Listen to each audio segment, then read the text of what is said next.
Hai, Assalamualaikum warahmatullahi wabarakatuh dan salam sejahtera. Bertemu lagi kita dalam channel Cikgu Zak. Semoga hampa semua berada dalam keadaan sihat selalu. Terima kasih kerana sudi singgah mai ke channel saya kali lagi. Biasakan yang betul, betulkan yang biasa. Adakah selama ini kita menggunakan ejaan yang betul dalam bahasa Melayu? Saya tanya lagi sekali ya. Adakah selama ini kita menggunakan ejaan yang betul dalam bahasa Melayu? Ejaan yang betul ni bermaksud kita tulislah ejaan tu betul ke salah, walaupun kadang-kadang bunyinya sama tapi ejaannya salah. Terdapat beberapa perkataan yang sering kali keliru ejaannya. Terdapat beberapa ejaan dalam bahasa Melayu ni keliru ejaannya disebabkan penggunaan daripada perkataan bahasa Melayu itu adalah ambilan daripada bahasa pinjaman. Contohnya bahasa Inggeris, kata majmuk ataupun disebabkan oleh ejaan lama. Jadi membuatkan kita keliru ejaannya. Betul ke salah ni ejaan ni? Tapi kalau dah tulis sebut, memang kita teruskan saja walaupun ejaan itu salah. Kenapa kita perlukan kita betulkan ejaan ini? Lagipun bahasa Melayu ini ramai penuturnya di negara kita, dan bahasa Melayu merupakan bahasa rasmi negara kita. Jadi jom kita betulkan yang biasa, biasakan yang betul.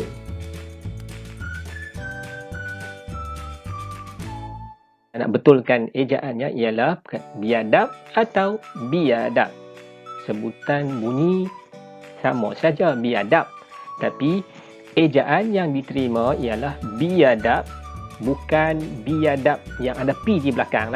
Okey, mari kita tengok sama-sama perkataan biadab atau biadab. Sebutan sama, okey, tapi nak bagi tahulah biadab terbentuk daripada kata bi, iaitu dari bahasa Parsi yang membawa maksud tiada dan adab. Parkinson 1959. Jadi hari ini saya nak bagi tahulah ejaan yang betul ialah B-I-A-D-A-B. Saya pun selalu juga salah guna perkataan biadab ni kadang-kadang lah kan. Kadang-kadang bila tulis bercakap sebutan biadab ni senang betul. Okey, tapi bila tulis itu menjadi satu kesalahan. Jadi mai hari ini kita betulkan perkataan biadab ni. Bila kita tulis, kita sebut dengar biadab tu betul, tapi bila kita tulis menjadi satu kesalahan. Mari kita tulis bagi betul. Okey, jom kita bagi betul perkataan biadab atau biadab. Biadab yang belakangnya huruf B. Yang saya nak terangkan di sini ialah chef, iaitu tukang masak lah chef ni. Tapi biasanya kita guna perkataan chef ni selalunya salah lah kan. Sebab menurut Kamus Dewan ni, menurut Kamus Dewan edisi keempat, ejaan yang tepat ialah CEF. Walaupun sebutan dia sama chef, tapi ejaan dia chef. Okey, chef. Jadi hari ni mari sama-sama kita betulkan. Saya pun selalu guna chef juga. Jadi chef. Jadi saya rasa chef ini ialah perkataan yang diambil dari bahasa Inggeris dan ejaan dia pun lebih kurang bahasa Inggeris. Jadi dalam bahasa Melayu ejaan dia CEF. Jadi mari sama-sama kita betulkan perkataan yang kedua yang saya ambil ini. Jom kita betulkan. Perkataan yang ketiga yang saya pilih untuk kita betulkan, istirahat atau istirahat. Mari kita tengok sama-sama. Perkataan ni istirahat ke atau istirahat? Kita selalu gunalah kan perkataan istirahat ni, selalunya berkaitan dengan rehat. Menurut Pusat Rujukan Persuratan Melayu, ejaan yang diguna pakai ialah istirahat. Saya ulang ejaan yang diguna pakai ialah istirahat. Sedangkan kita selalu guna istirahat. Aku nak istirahat lah hari ni, tak larat nak berehat sekejap. Itu yang selalu kita cakap. Okey, mari kita tengok. Istirahat ini bermaksud keadaan atau suasana tidak melakukan sesuatu. Beristirahat berhenti daripada melakukan sesuatu untuk melepaskan lelah atau penat. Bukan beristeri rehat. Yang tu nak berehat dengan isteri. Tapi ini istirahat. Okey, mari kita sama-sama betulkan perkataan yang ketiga yang saya pilih, iaitu istirahat. Kita selalu guna perkataan istirahat. Jadi selepas ini kita ubahkan ejaan dan sebutan kita kepada yang betul, iaitu istirahat. Okey?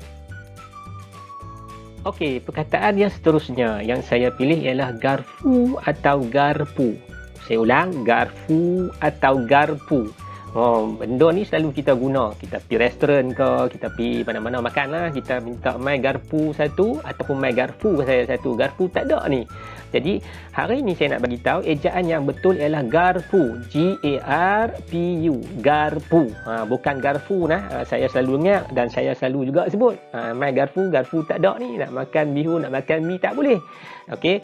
Garpu ni bermaksud alat untuk mengaut atau mencucuk makanan ke dalam mulut kita. Biasalah semua orang tahu garpu. Dia sebut garpu juga no. Tapi yang betulnya ialah garpu. Jadi sama-sama lah kita betulkan hari ini ejaan kita nah. Walaupun kita sebut garpu ke, tapi bila dalam tulisan kita eja garpu. Mari kita sama-sama betulkan nah. Saya pun selalu juga buat salah perkataan garpu dengan garpu ni. Ada orang panggil camca saja. Camca yang satu lagi. Yang ini ialah garpu. Garpu nah. Kalau belah utara ni mungkin dia panggil garpu. Okey, garpu. Okey, mari sama-sama kita betulkan perkataan garpu atau garpu. Okey, yang seterusnya, tengok ni pemain bola sepak Brazil yang sangat hebat. Okey, kita nak kata dia kerinting ke atau keriting. Biasa kita sebut selalu rambut dia kerinting. Kerinting. Ada orang sebut, termasuklah saya juga. Saya dulu selalu saya sebut salah, sebut kerinting.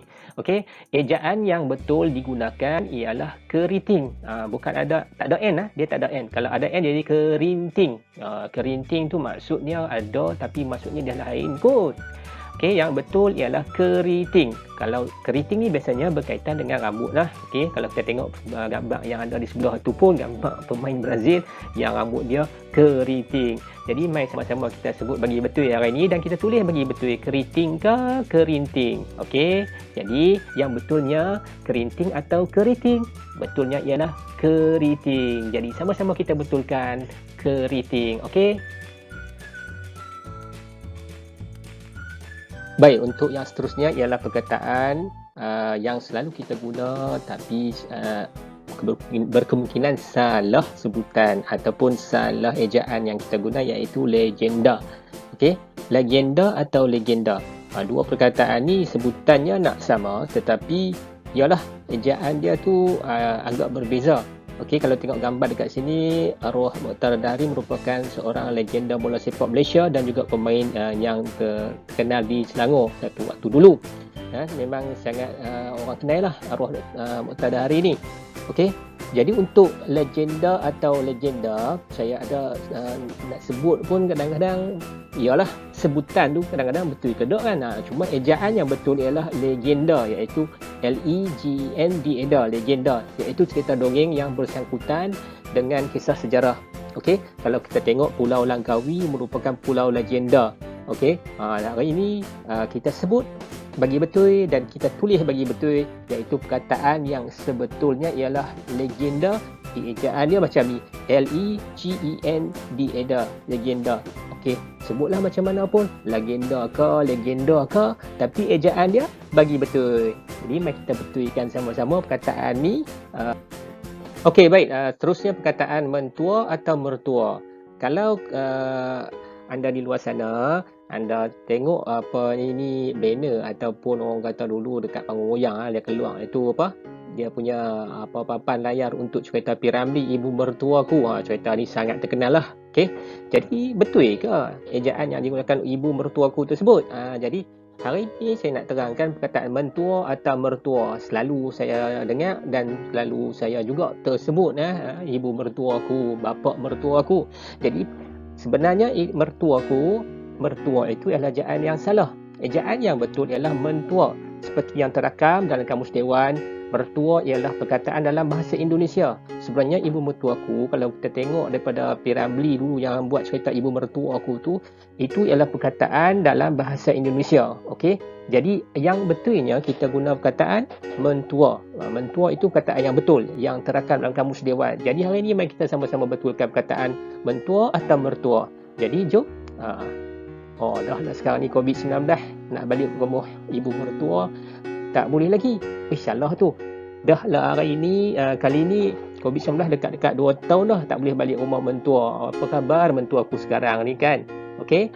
Ya, perkataan mitali atau misali. Nak sebut macam mana? Mitali ke misali ke? Okey, kalau kita kata mitali ni, okey dulu ejaan lama-lama lah. Kalau Ottoman ke Osman, macam tu lah ejaan orang dulu kan. Tetapi hari ni saya nak bagi tahulah ejaan yang betul ialah misali. Duk nyanyi lagu ibu misali, ibu sejati kan. Hari ini kita bagi betul. Perkataan ejaan yang betul ialah misali, iaitu berkaitan dengan seseorang yang boleh dijadikan, orang kata apa? Yang boleh dijadikan contoh atau teladani seperti ibu misali. Jadi hari ini perkataan mitali ke atau misali. Nak sebut mitali, tak ada orang sebut mitali ya, tapi biasanya orang sebut misali. Okey, TH itu jadi sa, misali. Jadi perkataan atau ejaan yang betul ialah misali. Jadi sama-sama kita betulkanlah. Okey, perkataan misali ini kebanyakan pinjaman ini pinjaman daripada bahasa Arab. Jadi dalam orang kata apa yang kita pakai misali itu atau misali, ejaan yang betul ialah misali, misali. Jadi kita sama-sama betulkan perkataan ni ya. Okey, selepas ni kita dah tahu perkataan misali itu ialah ejaan yang betul, misali. Ini satu lagi perkataan atau ejaan yang selalu kita confuse. Kita suka makan benda ni, tambah-tambah waktu bulan puasa memang ada makanan ini. Okey, dan saya pun suka juga makanan ni, memang favourite lah. Saya rasa pun favourite orang Malaysia ni. Murtabak atau martabak, tak kisahlah orang kata nak panggil apa pun panggil lah, murtabak ke martabak ke terpulang. Tetapi hari ni kita kena betul lah ejaan dia. Ejaan yang betul ialah martabak. Ejaan yang betul ialah martabak. Nampak? Ejaan yang betul ialah martabak. Saya ulang, ejaan yang betul ialah martabak. Tak apalah kita panggil mai murtabak satu, kita duk pergi restoran mamak orang kita duk makan, kita minta mai murtabak satu. Okey. Jadi tapi kalau dalam ejaan tulisan kita kena eja martabak. Okey, hari ini kita dah betul. Semua orang suka makan martabak, termasuklah saya. Saya pun suka makan martabak. Martabak nah, jangan murtabak. Okey, baik. Sekali lagi kita teruskan perkataan yang seterusnya, iaitu paha atau paha. Kalau kita eja betul-betul paha atau paha, yang ni semua orang suka. Termasuklah saya. Kalau pergi KFC ke, mesti minta nak makan paha ayam. Okey, minta paha lah. Tapi ejaan kita betul tak betul? Paha ke paha? Jadi ejaan yang betul yang diterima ialah paha. Okey, kita tengok apa yang dikatakan dengan paha tu. Paha merupakan ejaan yang betul, manakala ejaan paha dianggap tidak baku dan tidak digunakan dalam konteks rasmi. Saya rasa perkataan paha dengan paha ni memang ramai orang yang salah guna. Orang yang salah eja lah. Orang sebut perkataan sama tapi ejaan dalam penulisan kita memang salah lah. Saya pun kadang-kadang eja paha juga dan confuse. Paha ke paha? Paha ke paha? Okey, hari ini kita semua dah tahu perkataan yang sebetulnya ialah paha. Kalau orang utara ni sebut paha-paha lah kan. Okey, cubit paha kanan, paha kiri terasa. Jadi kita betulkan perkataan tu hari ini. Semoga kita semua dapat manfaat daripada video yang saya buat ni. Okey, kadang-kadang kita pun tak tahu yang betulnya duk sebut paha. Jadi jawapan yang baiklah, seterusnya perkataan protein atau protein. Sebutnya sama je bunyi kan? Sebut dia bunyi sama je. Protein atau protein. Ejaan dia je yang orang kata apa berbeza. Jadi hari ini ejaan yang digunakan ialah protein. P-R-O-T-I-N. Manakala protein ada E-I-N tu ejaan bahasa Inggeris. Okey. Protein yang digunakan ialah protein. Okey, saya rasa yang ni semua orang eja betul lah kan. Tapi ada juga yang salah, termasuk saya sendiri. Eja protein kadang-kadang jadi macam ni. Okey, kena betul-betul tahu bahawa ejaan protein itu ialah P-R-O-T-I-N. Jadi sama-sama kita eja protein. Okey, seterusnya perkataan analisa atau analisis. Yang ni orang ekonomi, orang-orang berniaga kan, dia sukalah guna perkataan ni, analisa ke analisis. Okey, perkataan atau ejaan yang betul ialah analisis. Analisa ejaan lama. Saya pun eja silap tu. Analisa ada 2 L. Okey, minta maaf. Okey, salah typing error orang kata. Jadi perkataan atau ejaan yang sebetulnya ialah analisis. Okey, hari ni mari kita guna perkataan yang betul lah. Jangan duk kata analisa. Saya nak buat analisa. Analisa tu ejaan lama. Dia tak boleh gunakan lagi dah. Dia guna pakai perkataan analisis. Jadi, marilah sama-sama kita betulkan perkataan hari ini. Ejaan yang baru iaitu analisis. Okey, nak buat analisis peperiksaan, periksa pun dah tak ada. Okey, nak buat analisis apa? Analisis ekonomi boleh juga. Nak buat analisis tentang COVID-19. Mari kita buat sama-sama. Perkataan yang terakhir ialah berbahaya atau merbahaya. Perkataan yang betul ialah berbahaya. Dalam bahasa Melayu tidak ada imbuhan mer, tetapi imbuhan ber. Okey, hak ni berkaitan dengan imbuhan lah. Orang selalu guna, termasuklah saya sendiri, selalu duk kata merbahaya kan. Jangan duk main tempat tu merbahaya. Sebenarnya dalam imbuhan bahasa Melayu tidak ada mer ya. Kena ingat semua, dalam bahasa Melayu tidak ada imbuhan mer. Ada imbuhan ber sahaja. Jadi perkataan berbahaya atau merbahaya yang betulnya ialah berbahaya. Jadi sama-samalah kita betulkan apa perkataan berbahaya atau merbahaya ni. Janganlah suka-suka nak pakai kan. Sedap, memang sedap kita sebut, tapi bila kita tulis ataupun kita kata tu memang salah lah sebenarnya kan. Jadi kita tengok sama-sama. Perkataan yang betul ialah berbahaya. Okey, jangan main benda tu. Jangan main berbahaya tu. Okey, COVID-19 sekarang ni adalah penyakit yang sangat berbahaya kepada kita semua. Jadi kita kena jaga SOP, pakai pelitup muka dan sebagainya untuk kita kekang wabak COVID-19. Okey? Semoga anda semua dapat manfaat daripada video yang saya kongsikan kali ini. Terima kasih sekali lagi kepada anda semua kerana sudi singgah ke channel saya. Sudilah kiranya untuk like, share dan subscribe channel ini. Jom kita betulkan yang biasa, biasakan yang betul. Salam satu bahasa, bahasa jiwa bangsa. Jumpa lagi.